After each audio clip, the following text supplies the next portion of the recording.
La estrategia seguida por la política económica tradicional consiste hoy en día en las reformas estructurales, particularmente en la reforma laboral. Y se entiende la reforma laboral como la liberalización del mercado de trabajo, consistente esta básicamente en la posibilidad de que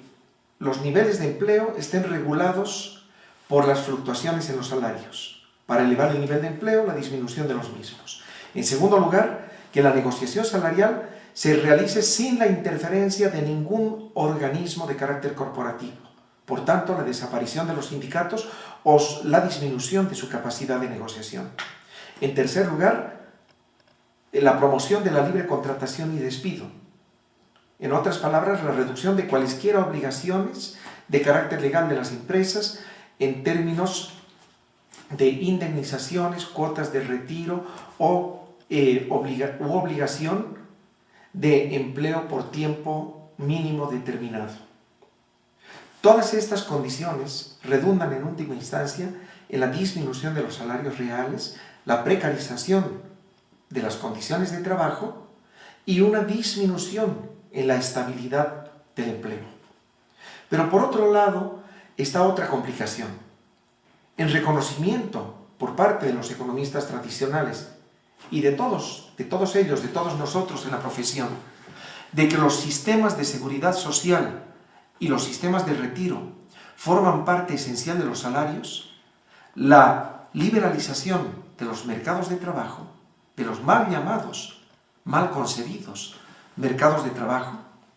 ha significado la privatización de los fondos de pensión. Y esto ha traído consigo, por supuesto, una polarización del ingreso y de las oportunidades, en este caso, de los sistemas de retiro principalmente. Aunque han afectado también a los presupuestos destinados a la educación pública, a la salud y al fomento a la vivienda. Corregir el error conceptual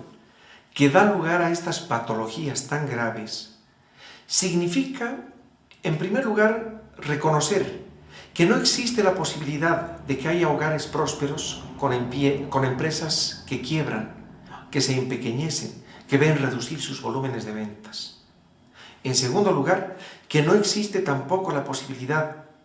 de pensar que las empresas serán prósperas si los hogares se empobrecen. El pensar en un conjunto integrado de mercados e instituciones, reconociendo que el sector laboral tiene como eje institucional de toda la economía de mercado a la estructura salarial, es el paso fundamental para reivindicar la posibilidad de consolidación y crecimiento del aparato productivo. Economías en las cuales las empresas son prósperas son aquellas en las cuales prosperan también los hogares. Y el papel redistributivo del Estado juega un papel determinante en la garantía de que las posibilidades de compra de demanda efectiva de los hogares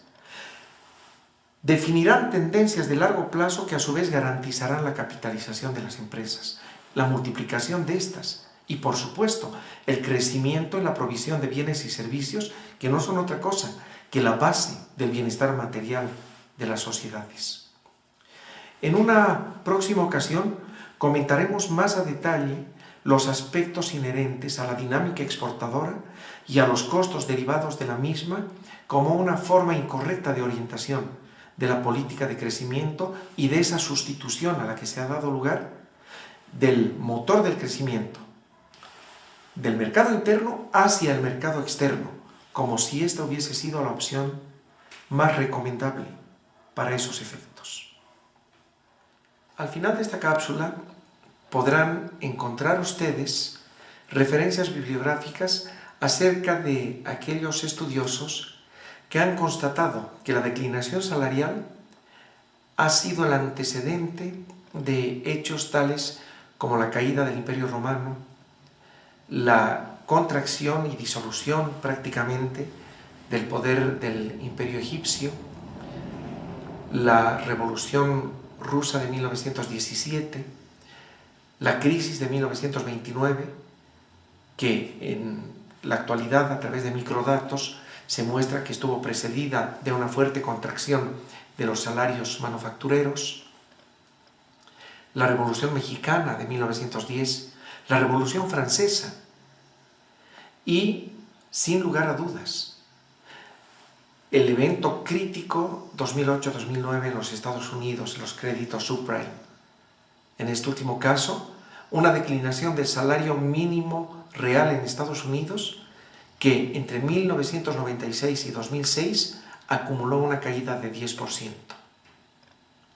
Estos eventos son constataciones de facto que la declinación salarial es un mecanismo